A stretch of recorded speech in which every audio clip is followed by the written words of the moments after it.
ఏదో టెక్నికల్గాను అకాడమిక్గాను ట్వీట్స్ పెట్టడం చేస్తూ ఉన్నాను. అంతేగాని నేను జగన్మోహన్ రెడ్డి గారిని విమర్శించడమో లేకుండా ఉంటే ఇంకొక రాజకీయ పార్టీని విమర్శించడమో నేను చేయలే. అయినప్పటికీ కూడా జగన్మోహన్ రెడ్డి గారే నన్ను విమర్శించారు. ఆయన నేను ప్రలోభాలకు లొంగానన్నారు. నేను అడుగుతా ఉన్నా, అదే ప్రలోభాలకు లొంగుంటే నేను ఈరోజు లక్షల కోట్లు ఆర్జించుండేవాడిని.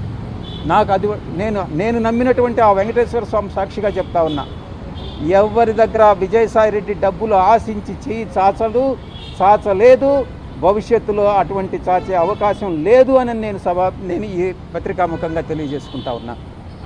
జగన్మోహన్ రెడ్డి గారు ఈ స్టేట్మెంట్ విత్డ్రా చేసుకోవాలి. చంద్రబాబు నాయుడు గారు చేస్తున్నటువంటి ఈ హరాస్మెంట్ ఏదైతే ఉందో అది నిలపాలి. ఇవి రెండూ జరగాలంటే తిరిగి రాజకీయ రంగ ప్రవేశం చేయాలి. అది ఏ విధంగా అన్నటువంటిది నేను మీకు తెలియజేసుకుంటా. ఇక కోటరీ విషయానికి వస్తే, నేను వ్యవసాయదారుని. ఈరోజు వ్యవసాయం చేసేటప్పుడు యజమానికి పాలేరు ఉంటాడు. పాలేరు ఎడ్ల బండి తోలుతాడు, బండిలో ఎరువులు తోలుతాడు, అదే బండిలో పెస్టిసైడ్స్ తోలుతాడు, అదే బండిలో అదే ఎద్దులతో దుక్క దున్నిస్తాడు, అదే దాంతో హార్వెస్టింగ్ చేస్తారు. కానీ ఈ పాలేరులాగా నేను ఈ యొక్క 15 సంవత్సరాలుగా, అంటే 2009 నుంచి ఈ రోజు వరకు జగన్మోహన్ రెడ్డి గారికి ఒక పాలేరులాగా నేను పనిచేశాను. చిత్తశుద్ధితో నిజాయితీగా పనిచేశా జగన్మోహన్ రెడ్డి గారికి. చంద్రబాబు గారు నాయుడు ఎంత దూరమైనా పోయి విమర్శించేటటువంటి స్థితిని తీసుకెళ్ళాను నేను. కానీ జగన్మోహన్ రెడ్డి గారు నాకు ఇచ్చినటువంటి రివార్డ్ ఏందని అంటే, పొగబెట్టి బయటకు పంపించడం, కోటరీ మాటలు నమ్మి. ఇది ఆయన చేసినటువంటి నాకు సహాయం. ఒక పాలేరుగా పనిచేసినటువంటి నేను, పాలేరులాగా పనిచేసినటువంటి నేను, ఒకవైపు అయితే కోటరీలో మీరు అనుకున్నట్టు నేను భాగస్వామిని కావచ్చు, ఆ కోటరీలో ఉన్నటువంటి చాలామంది సభ్యులు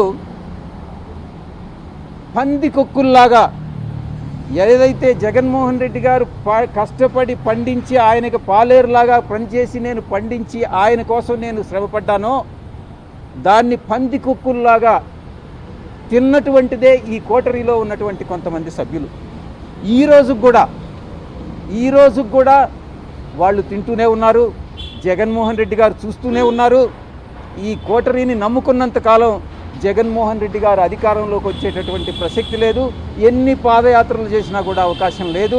ఆయనకి ఒక రాజకీయ ప్రణాళికాబద్ధంగా ముందుకెళ్తేనే ఆయన తిరిగి అధికారంలోకి వచ్చేటటువంటి అవకాశం ఉంటుంది. మిగతా చాలామంది అడుగుతూ ఉన్నారు, చాలామంది అడిగారు, ఏ రాజకీయ పార్టీలో మీరు చేరతారోనని. బీజేపీలో చేరతారా, జనసేనలో చేరతారా, టీడీపీలో చేరతారా, వైఎస్ఆర్ కాంగ్రెస్ పార్టీకి తిరిగి వెళ్తారా అన్నటువంటిది. నేను ఒకటే చెప్తా ఉన్నా, ఏ పార్టీలో చేరేటటువంటి అవకాశం లేదు. నా రాజకీయ భవిష్యత్తు ఏందనేటటువంటిది నేనే చెప్తాను అని నేను మీ అందరికీ కూడా సవినయంగా నేను మనవి చేసుకుంటా ఉన్నా. ఇక మొన్న సాయి జర్నలిస్ట్ ఒకటి చెప్తా ఉన్నారు,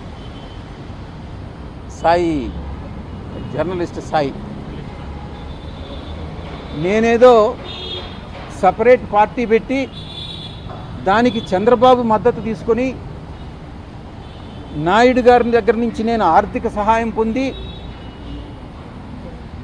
ఆయనలో ఒక భాగస్వామిని అయిపోతాను అని నేను ఒక ఆరోపణ చేశాడు. ఆయనకి ఎవరు చెప్పారో నాకైతే తెలియదు. ఈ జర్నలిస్ట్ సాయి స్వీయ పరిజ్ఞానాన్ని ఉపయోగించి ఈ జర్నలిస్ట్ సాయి అనేటటువంటి వ్యక్తి వైఎస్ఆర్సీపీ పేటిఎం బ్యాచ్